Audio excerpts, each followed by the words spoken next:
Welcome to the Edmonton Journal, Edmonton Sun World Cup podcast. My name is Derek Van Diest, and we will be bringing you these podcasts throughout the World Cup tournament. Group C, France, Australia, Peru, Denmark. An interesting group. France looks like the class of that group. Just start with you, Sean. Just looking at that group, who stands out for you? Well, I think the French will go through as number one. The French are just it's a funny group. I think talent-wise they could be as good as any team there, but they're so fickle, and you don't know what's going to happen in that room. They're very French. That dressing room. I'm not going to say that, but that was Anthony. The dressing room is just something that Didier Deschamps I think has done brilliant to last in that job for as long as he has. But I just think to manage those guys, I think it's difficult at any level. But I just think if things are going well, boy, they're going to be world beaters. They really will. Yeah. I think they'll beat everyone. But if things don't go right for them, might be a call, suspension, an injury, and I just think their mentality. And I know from going way back to the French Federation, they did a lot of great things in terms of their development and coaches and players and such.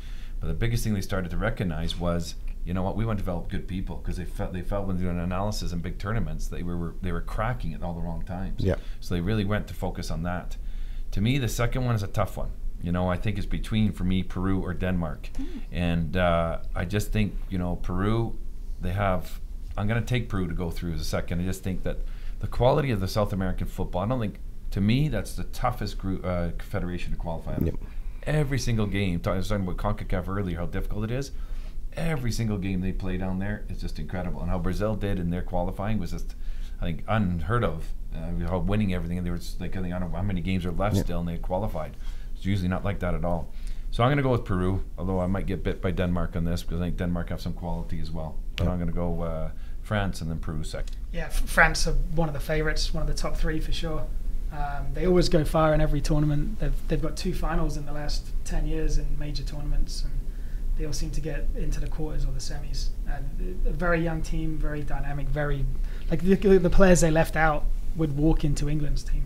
Like Martial and Benzema, it's like they can't even get on the plane. Yeah. And we're putting in people that we've never heard of. So I think France will easily three games, 3 wins, resting their best players in the last game. It's a good position for them to be in. I think Denmark might show up for this one. They haven't been in a tournament for a good few years, I can remember. And Christian Eriksen's starting to give a shout for being a world-class player. So I'm going to go Denmark second and France first. Okay. Michelle, your thoughts? Of course, France. Yeah. Just the players that they've left out of the team, Lacazette, Benzema, Martial.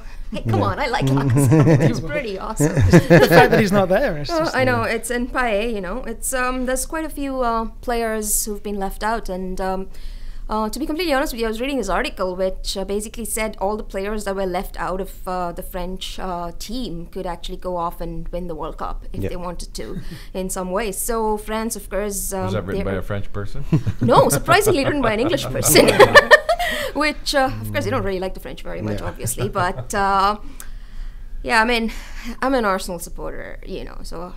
So Lacazette had to be mentioned. Yeah, that's probably one of the reasons I was pretty annoyed that Lacazette was left out. But at the same time, it's such a good team. It is such a good team, and they're going to go pretty far. Now, I think this is going to be one of those groups that you're going to have to moderate and tiebreak, because I actually honestly think that Australia's got a really good chance. I've got a very soft spot for Tim Cahill. I've watched him playing for Everton several times. He's such a sweetheart. And Blue kangaroo. I think if he shows up, I think Australia has a chance. He's getting up there in years, but the fact that Australia qualified is pretty good. And when it comes to Denmark and Peru, I know Peru is a pretty good team, and so is Denmark. This is going to be one of those tough groups that anybody could get through to second place. I'm going to put my money in Australia. Yeah. I think they've got the opportunity to kind of really advance out here, and with Tim Cahill and the other Socceroos, I think they've got a really good chance. Sounds great. I have a soft spot for Peru. I think that's the spot that Chile was supposed to be in, but Peru got qualified in the 5th place in South America. And you're right, Sean. South America is tough to get out, and surprisingly enough, Brazil started their World Cup campaign by losing at home to Chile, or losing to Chile 2-0, and then obviously Chile didn't qualify for the tournament. I like France. I think they're the class of the group. We have 2 Aussies in the newsroom, so they're going to be upset if I say Australia doesn't get through. But I think it'll be France and Peru to get through that group.